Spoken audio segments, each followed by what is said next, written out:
Good morning, everybody. A couple weeks ago, we started class by talking about how the U.S. is a country of immigrants and how everyone except for African Americans and Native Americans at one point go back in their family history, they immigrated to the U.S. The other thing that we talked about was this idea of like the black Greek system versus the white Greek system. We talk about things like the ways in which someone raised a question in their memos of like, well, why do we have Black History Month but not a White History Month? And a lot of it, if you think about it, and this was reflected in your memos, was that predominantly in high school growing up, when you learn about American history, you learn about white American history. And so the idea of inserting a month or dedicating a month to learn more about African American history or other cultures is more of a statement that every other month is American history is taught, but not just American history, but white American history is taught. And so by having like African American History Month or other focused times, it's sort of a recognition that the predominant message that we get is the white version. Or a lot of you even not even really aware of this, in your memos you'll say, well, I just see myself as being American. And I pause when I read that, because what that's saying is to be American is to be white. There's just this implicit association in our minds. And it's not necessarily good or bad, it's just sort of, that's a good self-check of what your definition of being American is, and what being non-American or what a person of color, what are they? Non-American or part American? So a lot of this particular chapter, when it focuses on white people, it's kind of, I got mixed reactions from y'all. Some of you are like, well, this was just very weird. I'm not used to this, or this is stuff I've already known, so it's nothing special. Or to even see that, wow, there's even discrimination within the European American population. And I think part of the thing that really stood out to me was the fluidity of whiteness. Because right now, and even in what it says in the text, like post-1940, there's only one category for white person on the census. But prior to that, there were multiple categories for white people. And that's changed over time, and who fits into that category changes as well. And so, on one level, there's hope that, there's some people like the Irish Americans, the Irish immigrants who came into the U.S., and they were treated as second-class citizens or even third-class citizens, but then over time, their status shifted to being white. And so the question would be, is this a possibility for other immigrants or other people of other ethnicities and races? Can their status change such that they become white? So part of that is understanding the history of these groups, and in particular the white immigrants. And I'm going to show a video that sort of gives a very fast history of white immigrants to the U.S., and also the discrimination that they experience. And what this video doesn't cover by intention is the Native Americans, African Americans, and also the Asian Americans and their immigrant experience. So this video is just focused purely on white European immigrants. Immigration. It's been the defining characteristic of America since before our country even began. So it's important to remind ourselves of our rich history, of where we all came from to create this one-of-a-kind melting pot of people that is the United States in the 21st century. Once word of the discovery of the New World spread throughout the Old World, the kingdoms and empires of Europe, many people began to plan journeys of their own across the Atlantic Ocean. Starting around 1620, tens of thousands of British, German, and Dutch, but mostly British Puritans, came to North America to escape religious persecution, or to search for better opportunity, or simply for an adventure. The Puritans spread throughout New England in the Northeast. The Dutch settled along the Hudson River in New York and established rich, successful trading posts in cities like New Amsterdam, which we now call New York City. English Quakers established the Pennsylvania colony and its commercial center, Philadelphia. More than 90% of these early colonists became farmers. And because they were living in small, widespread villages, disease didn't spread as easily as it could back in Europe, which kept the death rate among settlers in America low. All these farmers needed large families to help them farm, which caused the population to boom, especially in the New England colonies. As land became harder to come by along the coasts, The roughly 350,000 Scottish and Northern Irish who arrived throughout the 1700s settled inland in western Pennsylvania and along the Appalachians, deep into the South. The British sent 60,000 prisoners across the ocean to Georgia, although the only thing many of these men were guilty of was being poor and out of work. This is the population breakdown of the country around 1790, shortly after the colony's hard-won War of Independence with the British and the adoption of the American Constitution, which officially created the United States. The Native American population was so decimated by disease, war, and migration to the West that only about 100,000 were left inside the territorial United States. After more than 4 decades of relatively little immigration into America after its founding, in the 1830s, tens of thousands of immigrants began arriving on her eastern shores, again mainly from Britain, Ireland, and Germany.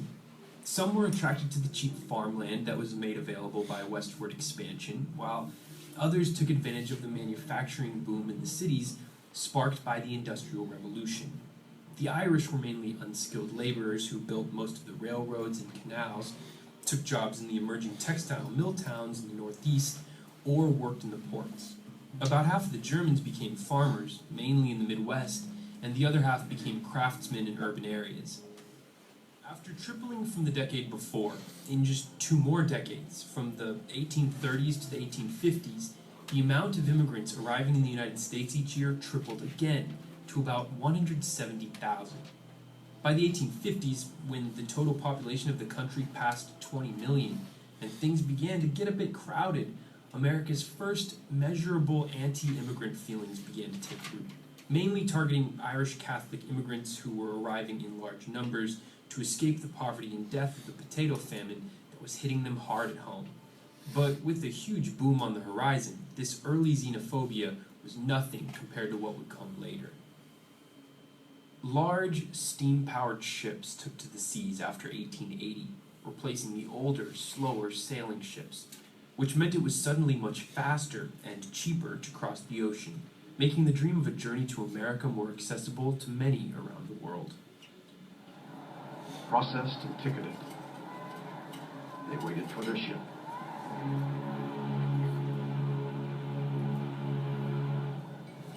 They boarded in many parts of Europe and in many kinds of vessels, most to New York and some to other ports. But they had one thing in common.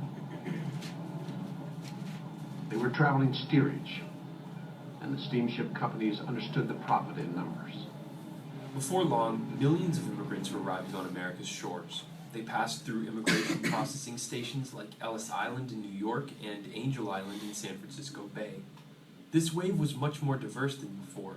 Coming mainly from Southern Europe, it was led by Italians, Poles, Greeks, Swedes, Norwegians, Hungarians, Jews, Lebanese, and Syrians. This group was young. Most were under 30 years old, mainly because an entire generation of the children of farmers and factory workers in Europe and the Russian Empire couldn't find work because the owners of the farms and factories preferred to have an efficient machine that they didn't have to pay do the work instead of a human being. Well, this was fine by America, whose steel, coal, automobile, textile, and garment production industries were booming. It happily took in this pool of eager, hard workers and put them to work in its growing industrial cities. It was during this 50-year immigration wave, from about 1870 to 1920, when many well-off, white, native-born Americans began to consider mass immigration a danger to the health and security of the country. They started actively organizing to exert political power to slow it down. In 1921, Congress pushed through a law that marked a turning point in American immigration policy, a law that passed the Senate 78-1.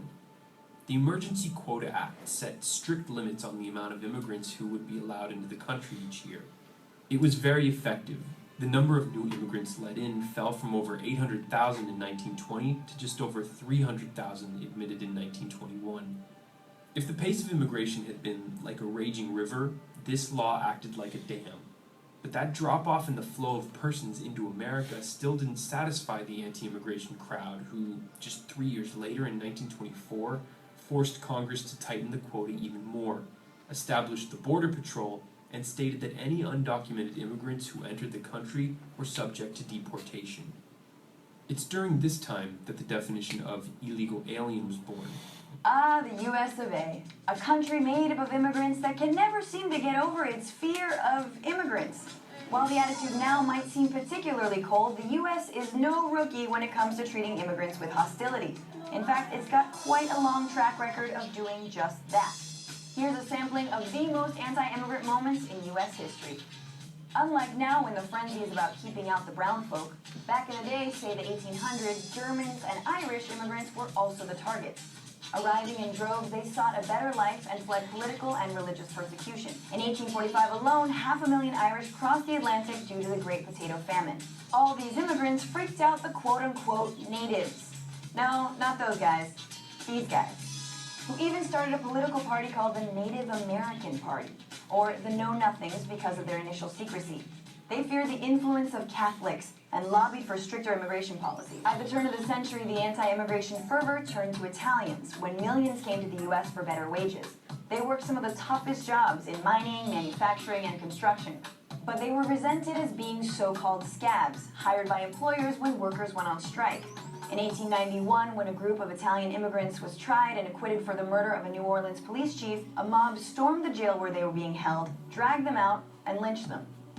One of the leaders of the mob, who went on to be governor of Louisiana, said that Italians were, quote, just a little worse than the Negro, being, if anything, filthier in their habits, lawless and treacherous.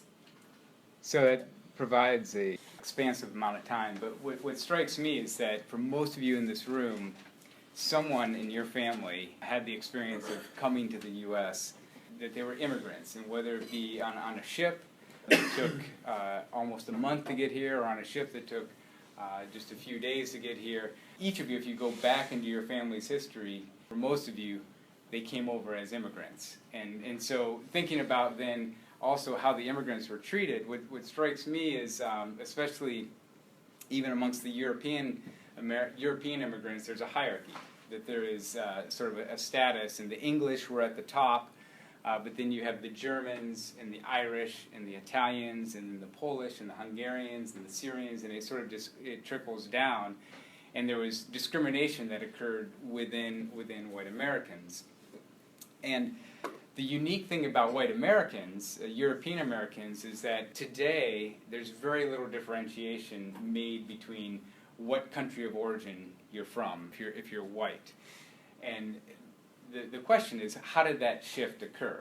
And part of it occurred through just intermarriage. In the U.S., for most of its history, you could marry, a white person could marry any other white person. Now, it used to be if you were white, you couldn't marry a black person, or a black person couldn't marry a white person. It was actually illegal to do that. But within the white population, intermarriage could occur, and so then you have sort of a dissolving of the differences. But also, a Irish American could pass as an English American much more easily than, say, an Asian American could, or a Latino American. So there was passing that occurred. And I would argue that another reason why this shift occurred to where whiteness is sort of universally accepted is that it was done at the expense of people of greater color. So at the greater expense of black people and Latino people and Asian Americans to some extent, is that sort of what the Irish did, they organized in opposition to the black population and sort of said, well, we're more white than we are black through our behavior, through our language, through our characteristics. And so the way it was done by pointing out a group that was inferior to them. Now, this also actually occurs within the black population. There's double discrimination within the black population. If you have someone who, say, is black and homosexual, people within the black community will discriminate against someone who is homosexual, or there'll be some sort of double marginalization or double discrimination. So it isn't like the black community is immune to this practice, or within the Asian American community they're immune to this practice. But if there is a hierarchy, the lower you go down the social hierarchy, the fewer people you have to discriminate against to push yourself up higher. My question is, and it was a lot of questions that you all asked in your memos, is at what point will we truly be sort of a colorblind society where the color of your skin will no longer matter, similar to how your European country of origin no longer matters. I mean, for all practical purposes, it doesn't matter whether you're German, Italian, or Irish, or English, or Scottish. I mean, people just, you know in your everyday experience, you're just not, that's not a category that you work through. And so the question is, could it be that at one point, race and ethnicity will sort of become a non-issue? We're going to do an exercise where you get up, we're going to do the sort of stretching across the room.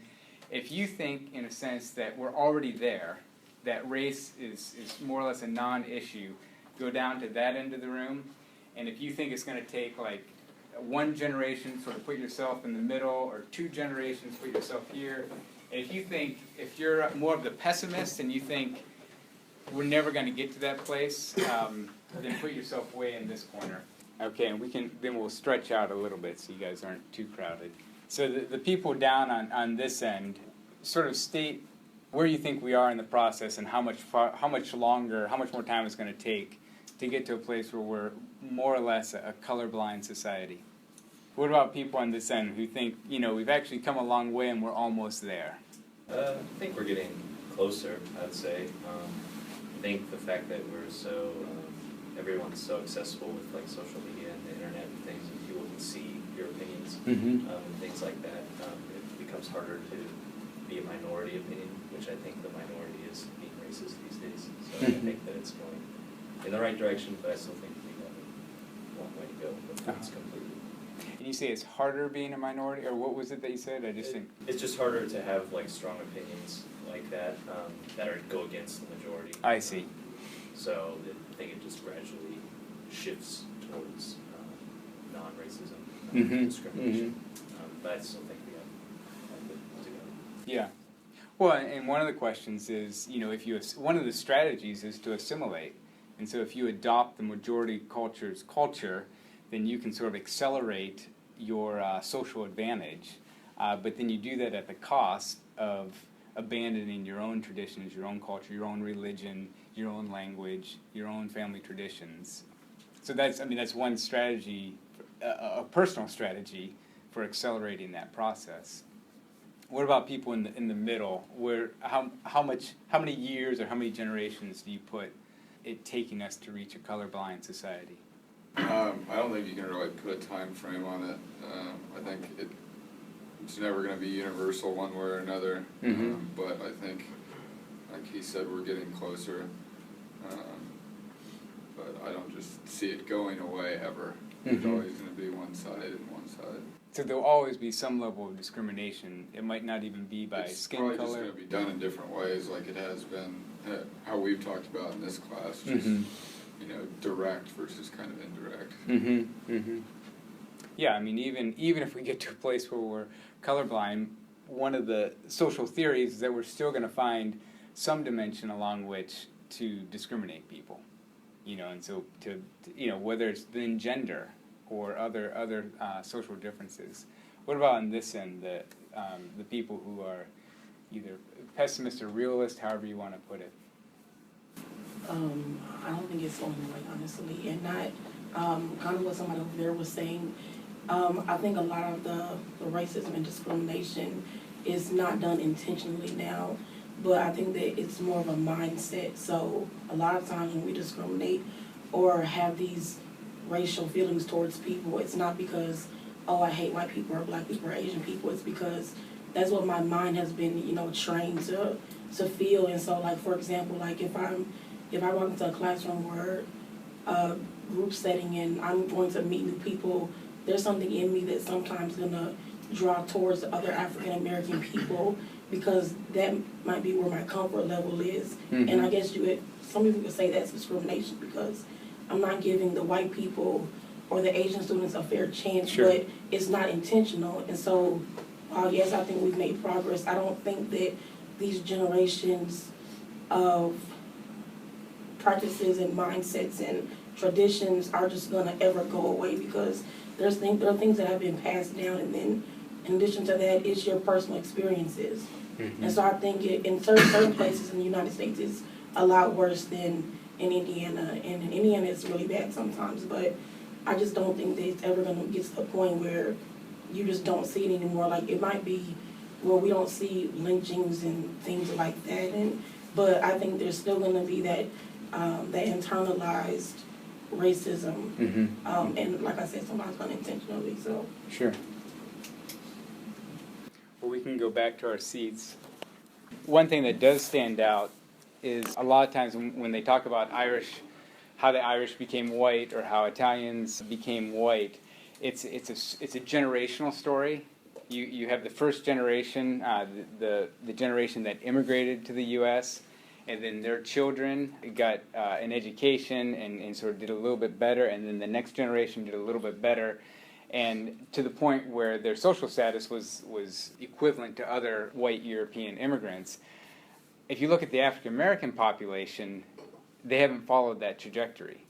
So it isn't like, oh, well, just, in one generation or two generations or at least three generations, it'll begin to equal out. Well, it's been over 6 generations since the abolition of slavery, and still the disparities exist. And so the trajectory or the narrative is not the same. And it's not because of inherent differences between the biological composition of African Americans compared to Italian Americans. There isn't anything particularly unique in that regard, but I would argue that part of the social structure adversely and uniquely inhibits, in particular, the African American population. But this is also true with Latino Americans. Originally, Latino Americans were characterized as white. A lot of them have a lot of Spanish roots, and their skin color is such that they're white. But then it switched to where they were non-white, to they were people of color. And then over time again, it switched back to where you have Hispanic white population. And so there is this sense of fluidity, but a lot of it is sort of, it's the people who set the rules. It's the people who write the history books, predominantly the white Americans, that sort of set up this system. Now, I don't know how it works. People would say, well, why don't we just stop it? Well, it's one of these structural things that, as Mercedes says, is just sort of built into the system, and it's how the world works, or it's just normal. It's this idea of implicit bias or unconscious racism that just sort of persists in the system. And a lot of you said, well, actually, I think we're getting there. It's a fairly colorblind society, but if you just look at the statistics of the income disparities, there is really if we were truly in a colorblind society and people's income levels were equally distributed based on merit, it should show up that there's statistically no difference between the income of a white person versus a Latino person or a black person. It should all be a wash. If people are people and income is distributed based on accomplishment and achievement, then there really should be no difference. It's just like if I looked at it, if I took everyone's blood type and I said, okay, let's see what the differences are in income based on blood type, we would find no statistically significant difference in income levels based on blood type, because blood type doesn't matter. Olivia? I kind of feel like it's hard though for that to happen. Like, I don't know if it will eventually happen where there's no income disparity, but I feel like because of the way African Americans and Mexican Americans were treated initially in this country, they were set back. So we kind of, like as white people, had a step up and like a kind of like a false start compared to them. So they're still working up where we already had years and years of getting there. Yeah. So they're at a starting point disadvantage. Yeah. Yes.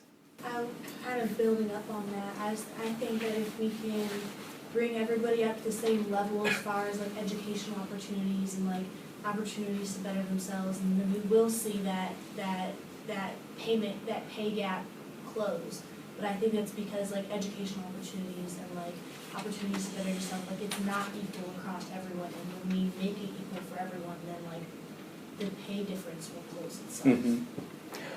But women with higher levels of education are paid less than men who have equal or less than education levels. Or even these statistics are people with equal education levels. These are people at the same position in an organization, so same education level, same work experience, same everything, and the only difference is more or less their race.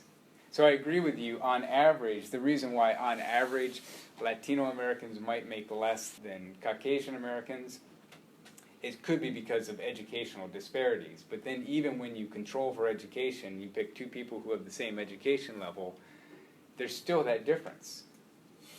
And that's where I think it's, to put it in perspective of something like blood type, which we know is completely random and has no association with job performance, we wouldn't expect to find any income difference.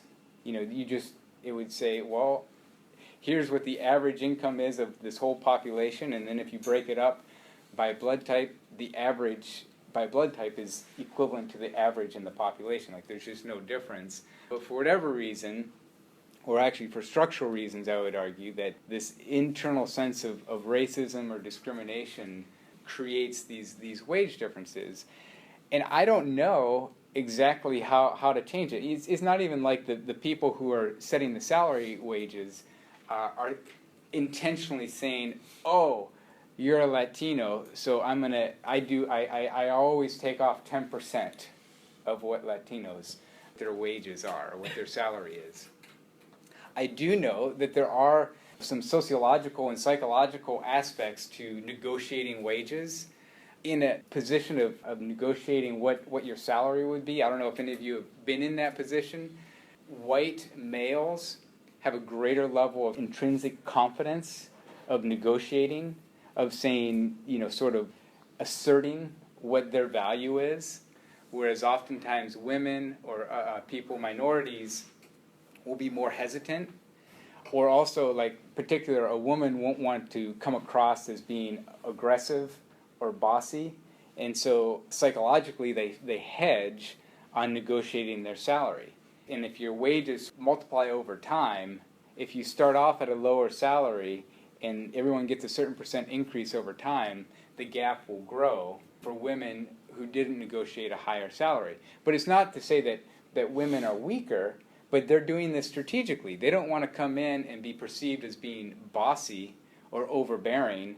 And so when you're negotiating your salary, that's a touchy topic to kind of say, hey, I want more.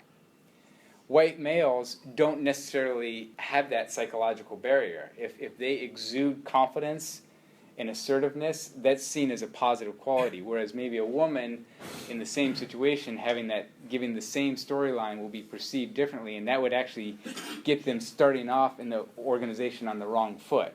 And so they're doing it strategically, but then it has consequences on income.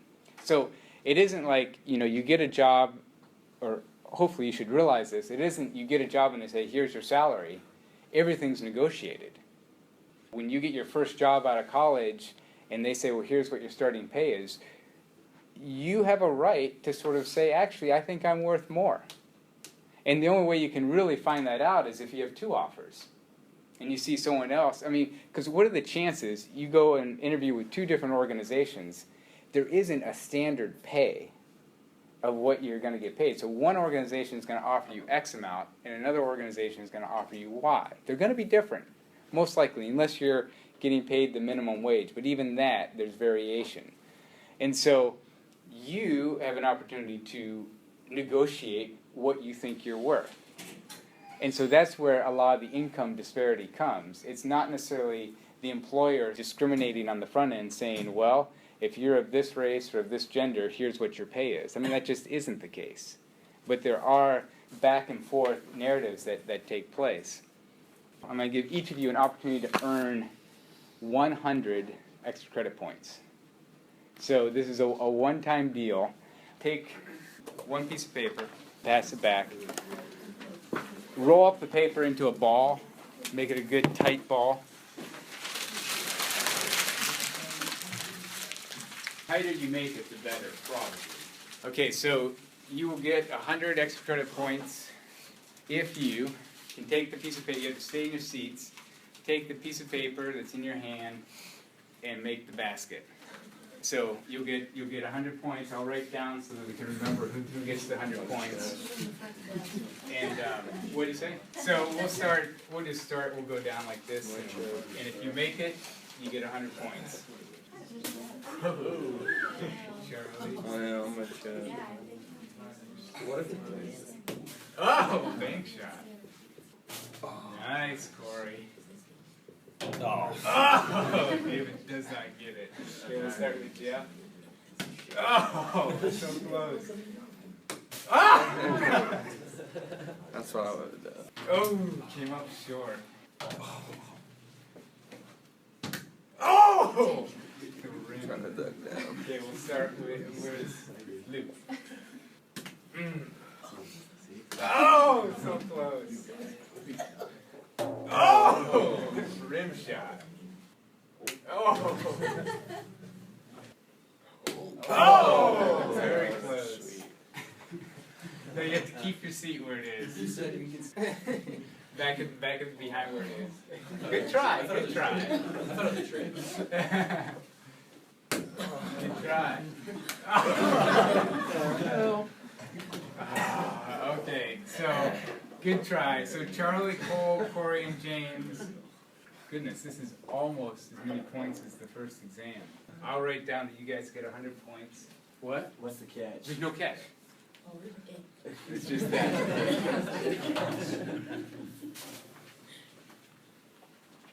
We got like 20 points for being further back. For what? Sitting further back and tempting. Oh, well, that was just, I randomly assigned you to where your seat was so that it wouldn't be biased to like if people come in early or if things like that. No, You just, not being biased. Just oh, it's closer opportunities. Closer opportunities. what? Oh, they had an easier chance? I think so. What do you guys think? Yeah. But it, no, but it was, no, and I did this. I did it intentionally. I put all the names just randomly distributed into the classroom. No, I know that they're closer to them. Sure. Mercedes? I mean, this is like so off topic, but like all the black people are in the back, so I'm like, one right here, one right there. Interesting. You know, you'll have to talk to your parents about that. Yeah. Because and when I did that, I did first names because I thought, well, maybe there's some skewedness of last names and what letter it begins with. But this was just purely your first name. So. But so what were you saying, Justin? I missed what your request. We should get like maybe 20% of the points that they got for sitting back here and attempting the shot. Yeah. Okay. And so should David get points though? No. He's weak sauce. So. I don't know. What do you guys think? I mean, you did it all random at the beginning, so I think it's fine. Like just How do we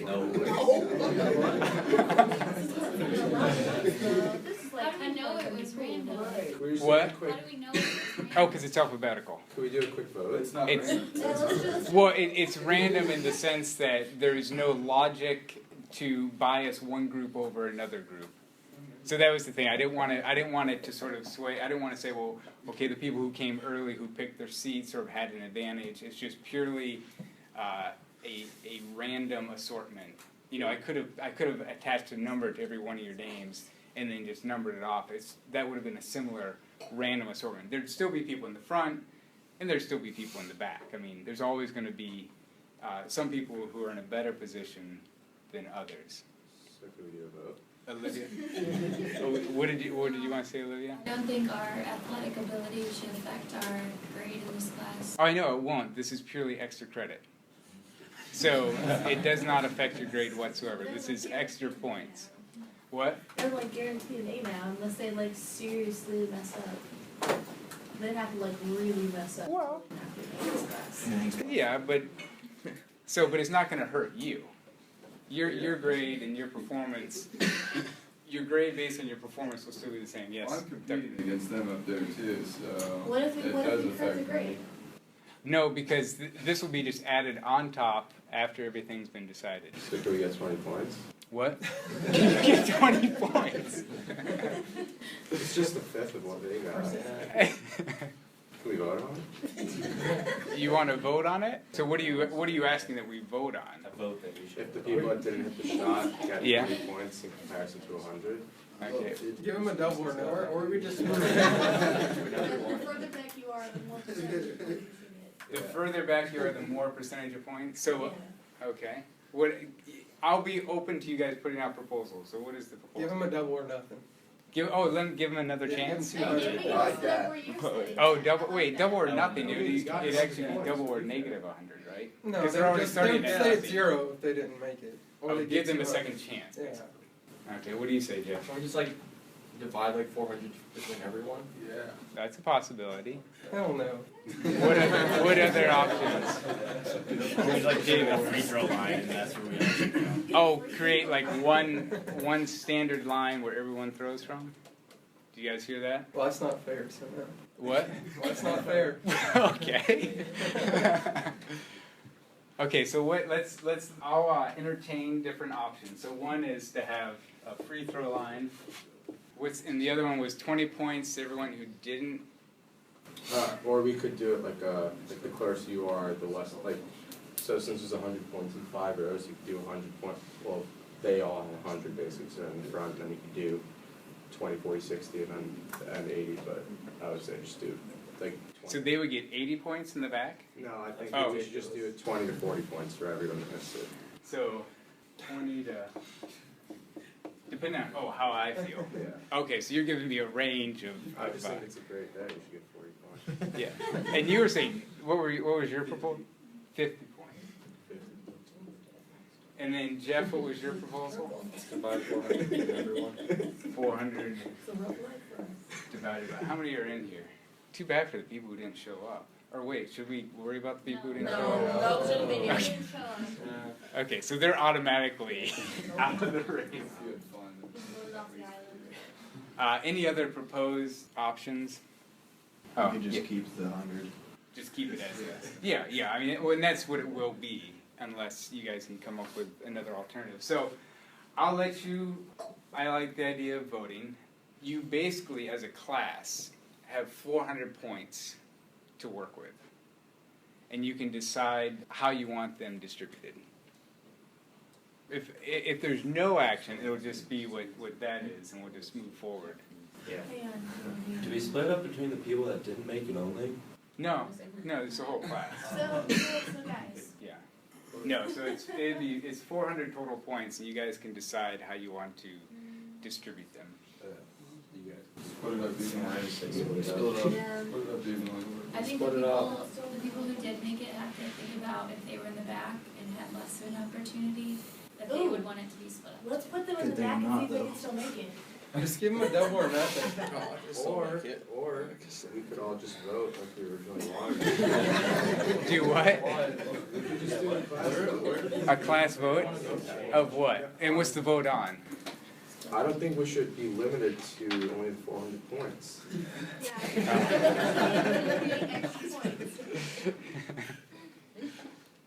Boy, it's completely up to you. If you guys, right now, these 4 people are going to get 100 points each. If you have the option to change that, to sort of discuss and sort of propose something, here's some good proposals. If you can come up with a system for redistributing the 400, I'm very open to that. You have to be, in order to change what this is, there has to be consensus though. So you need to lobby.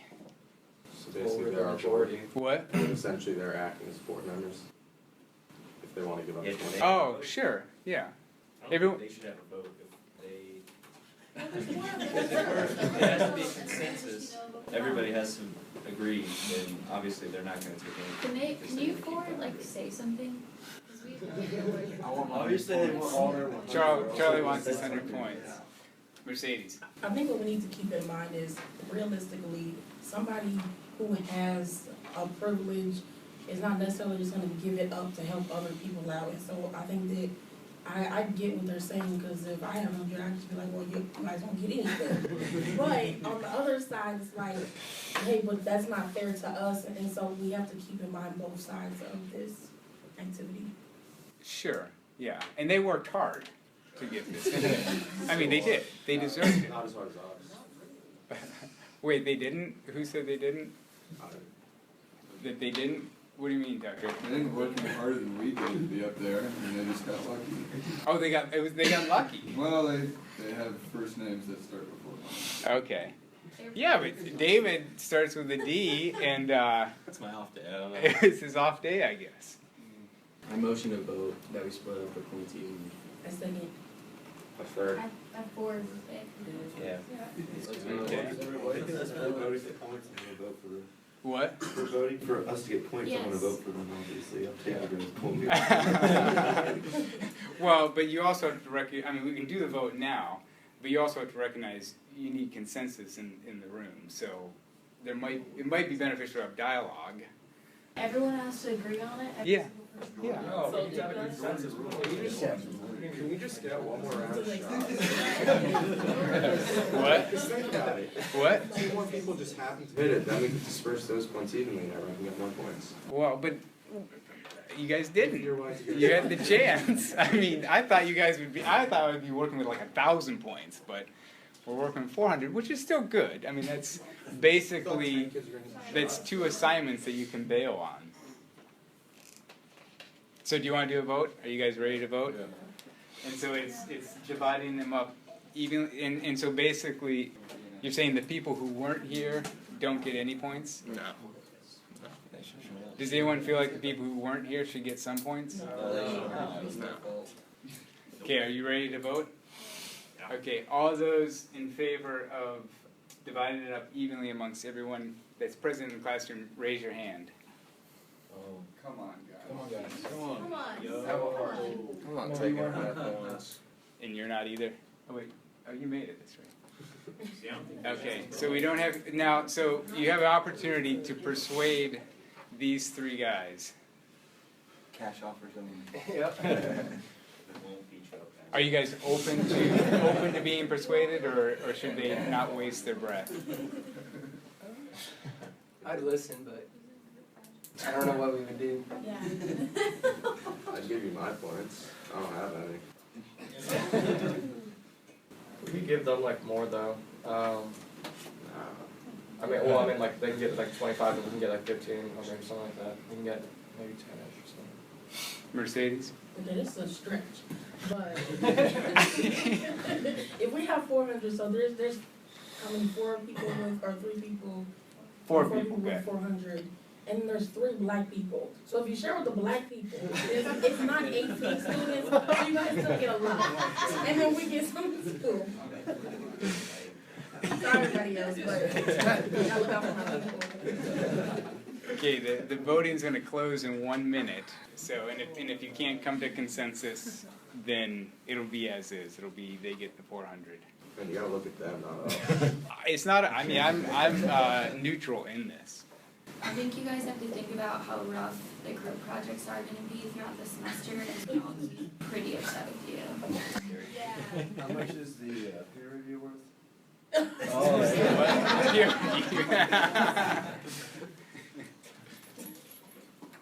Okay, voting has closed.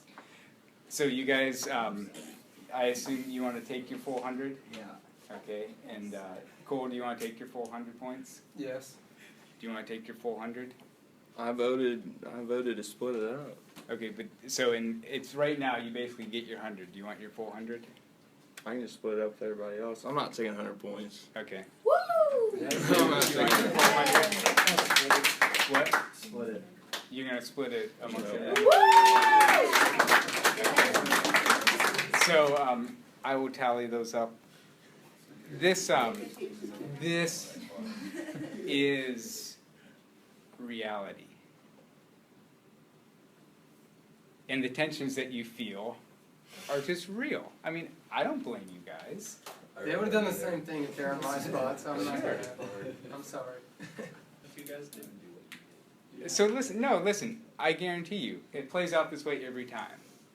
The people in the farthest back are the loudest, and in most opposition, this is not fair. Surprisingly, the people in the front, especially the ones who made it, don't really say much. They're just quiet. They're fine. They're sitting pretty good. people like David, who didn't make it, are kind of like, I screwed up.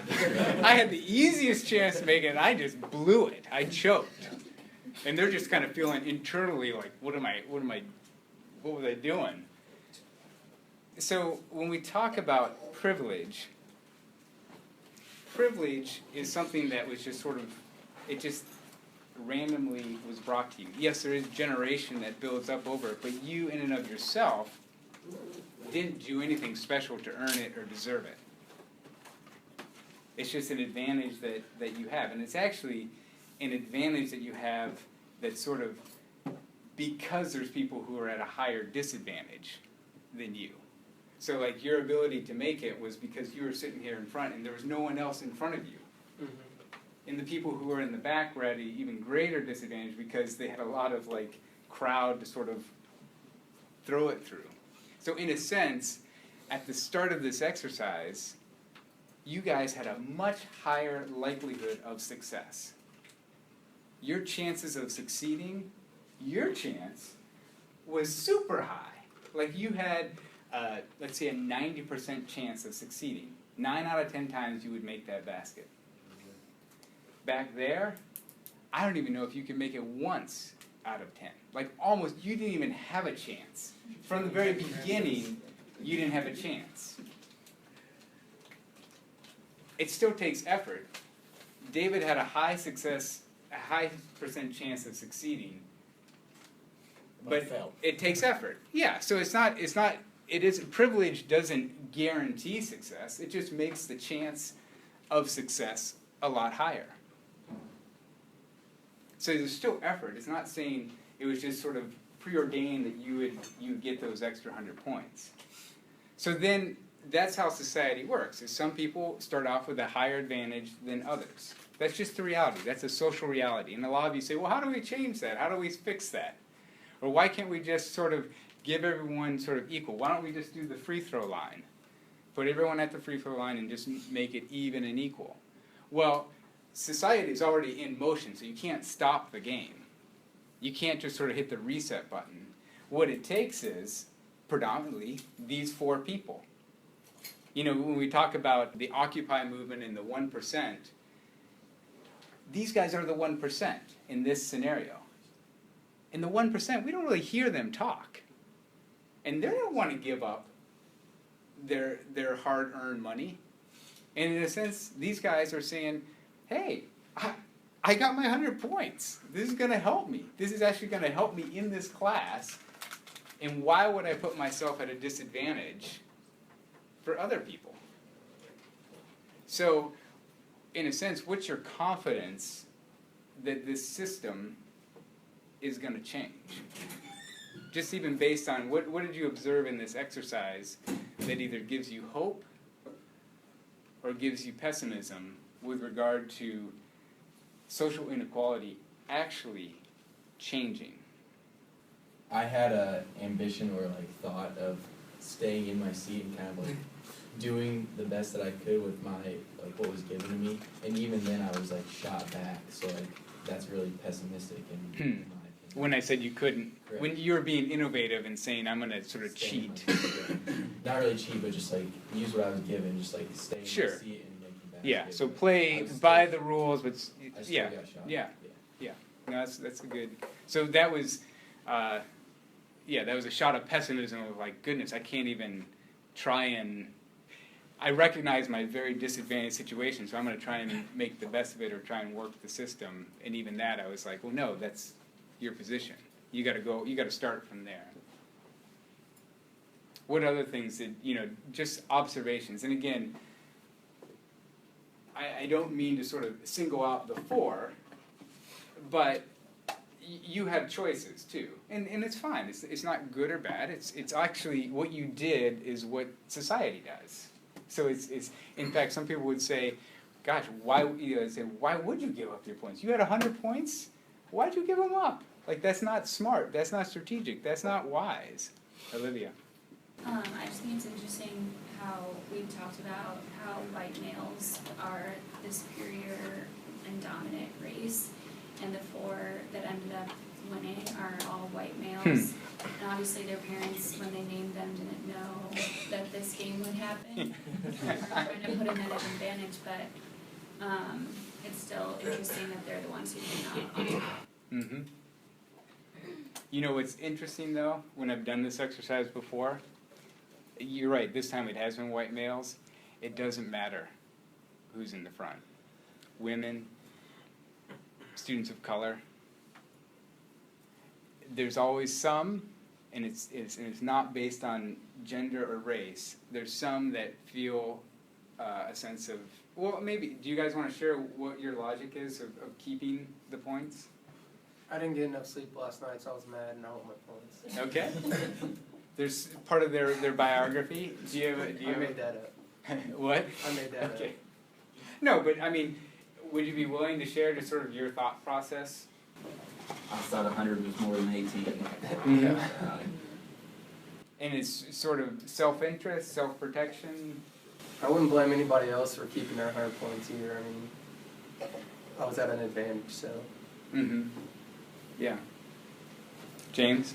I just thought it was interesting, like, if you would have given me $100, I wouldn't have given it up, but I feel like it's extra credit and you should plan on not even needing the extra credit in this class. And how it seemed like it was like a competition, like, well, they're getting the points, why don't we get the points? And kind of just like, just because you don't have the opportunity as others doesn't mean you're like entitled to help from them. You are more like privileged, I guess. Because if you're saying if you didn't get the points, like just because we got put closer up doesn't mean that like we didn't choose to go here. We just were here. Sure. Yeah. I don't think other people should be entitled to our luck. Yes. But you didn't choose your place in the classroom, but you did have choice in how the points should be distributed. Right? I mean, because 19 people wanted to distribute them evenly, but there was 3 people who stopped that from happening. And it happened to be, not by coincidence, 3 of the people that had 100 points. There was no, so it's the people who have the points sort of have the power. And sort of what they decide dictates the outcomes for the rest of society. Yeah. Are you doing 400 divided by 22 for everybody else then? No. What are you doing for them? I'm going to take James and Corey's and divide them up to the whole group. You guys get 100 each. So they'll get 200 divided by 22. Yeah. Or It not should by 22. You guys by teach 20. 100. Any other observations that just sort of dynamics that you see, and even like being honest with yourself, if you're in their shoes, would you have given up 100 points? I would put money on the fact that at least half of you wouldn't. And I just know that because I've done this before. And what? Give you a chance. So it's a very complicated social dynamic, this idea of privilege. I think it's important to recognize that some of the advantages that we have set us up either to have a higher likelihood of success, doesn't guarantee success, but it gives us a much higher probability of succeeding. And if we're starting at a point of high disadvantage, it doesn't guarantee that you're going to fail, but it makes it a lot harder. And so everyone right now is at IU, but how you got here and what you overcame to get here and the statistics of the likelihood of actually getting into IU, for some of you, you were a shoo-in. The day you were born, we could have put $1,000 on the fact that you're going to get into IU. It was so statistically probable that you would get in that we would bet tons of money on it. For others of you, it's like, I don't know. It really depends, because their starting point is a lot different. So when we talk about this idea of privilege, and sort of what it seeps into is this idea of, well then, if we redistribute the points, or the money, or the power, then it means that it's going to be taking away money from people that have the power, that have the assets, that have the resources. And so the narrative that plays out is this idea of reverse discrimination. And that doesn't sit well with people. What I'm curious to know is, your experience of reverse discrimination. If you feel like, to some extent, you've been adversely affected because of affirmative action policies or sort of systems to sort of advantage more disadvantaged groups or historically disadvantaged groups. If you think reverse discrimination, if you've experienced it and you think it happens, I want you to come up to this end of the room. And if you're more of a person where you're like, yeah, I hear the term reverse discrimination, but when I read about it in the book and when I thought about it just in my everyday experience, it's actually more of a myth. It's not taking a spot that I deserved and giving it to someone else, but it's a different type of system that actually doesn't adversely affect me. It just helps those who are historically disadvantaged. So stand up, come to the front of the room, or if you think reverse discrimination is sort of active and alive and you've experienced it, sway towards this end of the room. If you don't really think reverse discrimination has an impact, go towards the back of the room. Okay, so the people who think that reverse discrimination is active and alive and you experience it, share.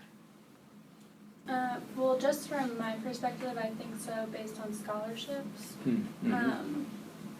I do not come from money at all. Like, I worked really hard throughout high school. I was really active, and I had a lot of challenges thrown my way, and I still didn't receive any scholarships. Mm-hmm. So, just on that end, So I think. yeah, so college scholarships would be one situation where you experience reverse discrimination.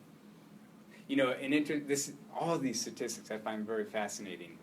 I apply for grants and research funding or jobs, and a lot of times it says we give preference to historically disadvantaged applicants, so people of color or other social minorities.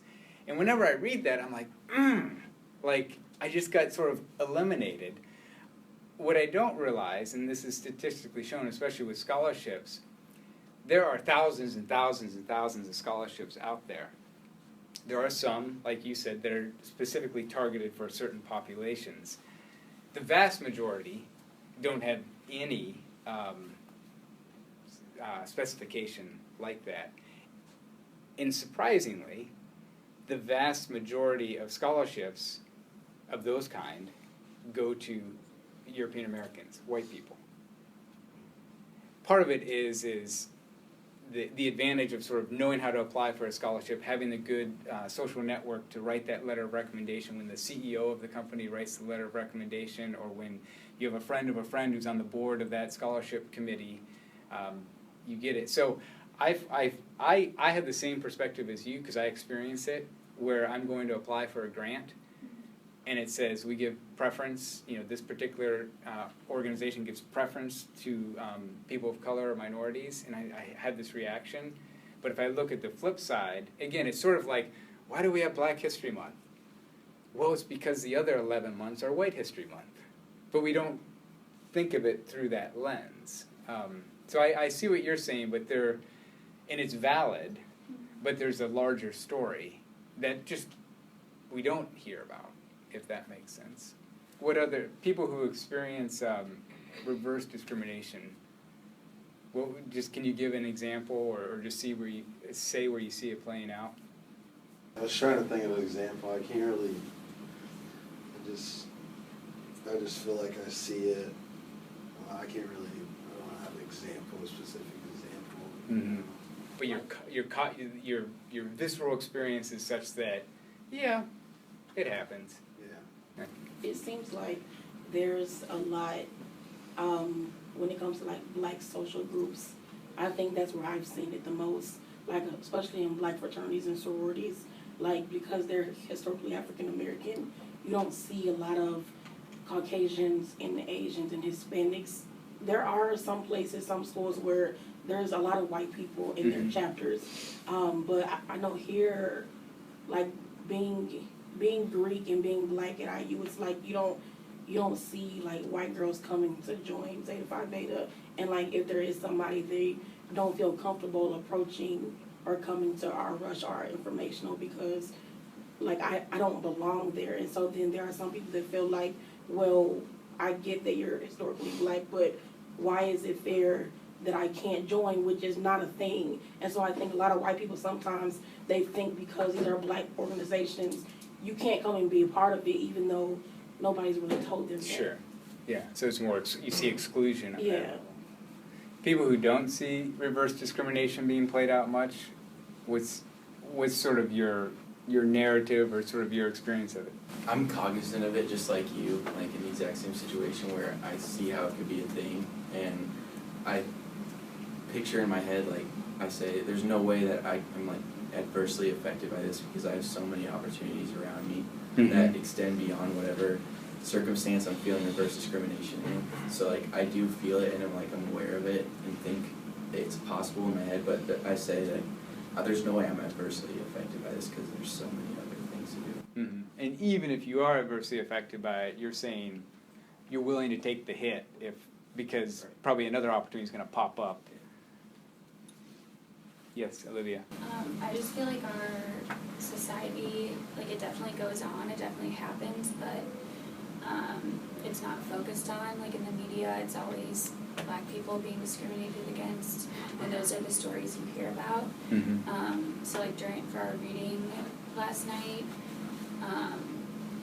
like it was just rare for me to read about and hear about cases like that, because that's not very common in all of our my history classes growing up. That just wasn't discussed. Sure. So I think it definitely happens, but it's just not really discussed or heard about. Yeah.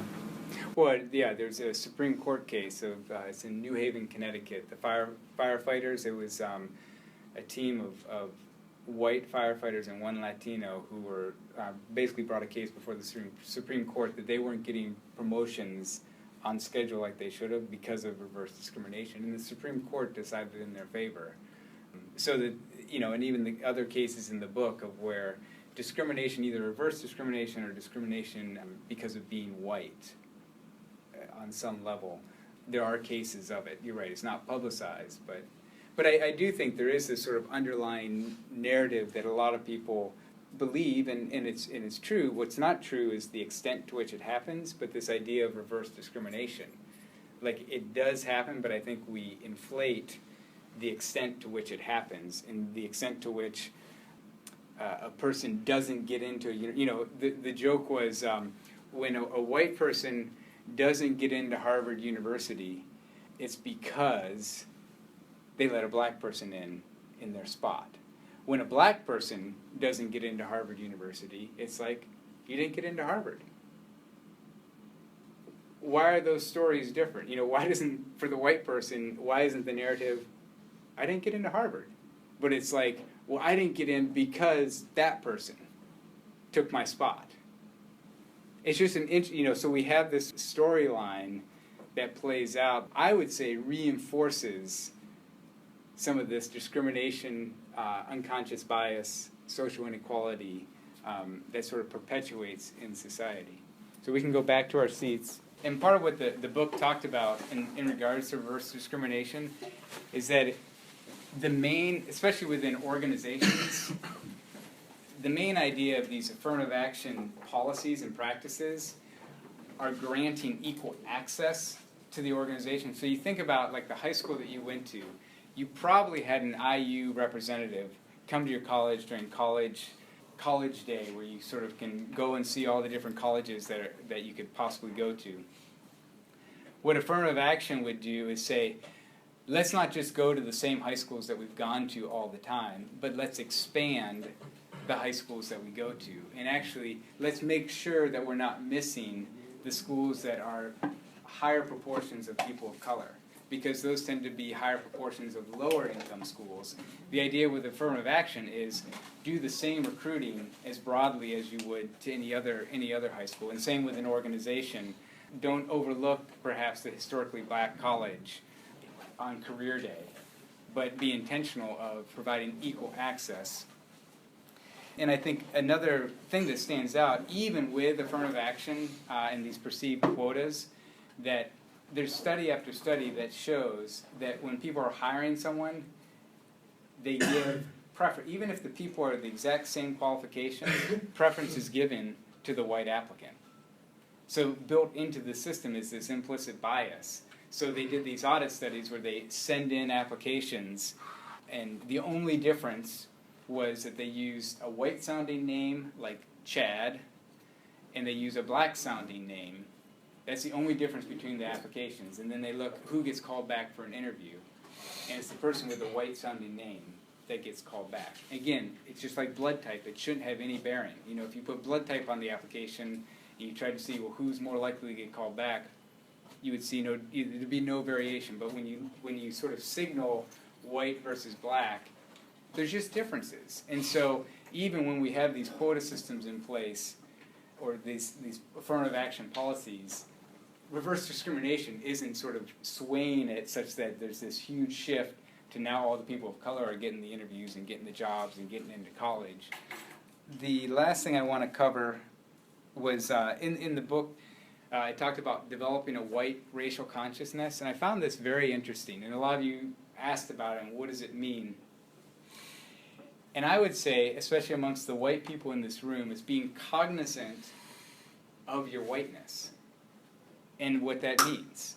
Because we just don't simply, as a white person, I don't sit there and think about it. I don't dwell on it.